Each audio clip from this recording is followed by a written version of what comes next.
சாதாரண பின்னணி நடிகராக இருந்து இன்று ஏராளமான ரசிகர்களை கொண்ட நடிகராக வலம் வரும் விஜய் சேதுபதி ஆரம்பத்தில் நடிக்கும் போது அவரது மனைவி ஷூட்டிங் பார்க்க ஆசைப்பட்டார்.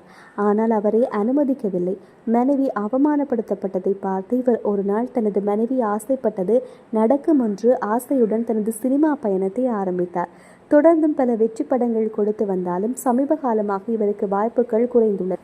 மேலும் இவர் படக்கதைகள் கேட்காமல் பணத்திற்காக படங்களை நடித்து வந்துள்ளார். தன் மீது இருந்த கடனை நீக்குவதற்காக நல்ல கதைகளை தெரிவு செய்யாமல் நடித்து வந்துள்ளார். தொடர்ந்தும் தோல்வி படங்களை நடித்த இவருக்கு லோகேஷ் கனகராஜின் மாஸ்டர் திரைப்படம் இவரது வாழ்க்கையில் பாரிய திருப்பத்தை கொடுத்தது.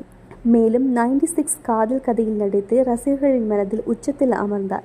மகாராஜா, விடுதலை படங்களை தொடர்ந்து இவர் அமைதியாக ஒரு சில சூப்பர் படங்களை கைவசம் வைத்திருப்பதாக தகவல்கள் வெளியாகியுள்ளது.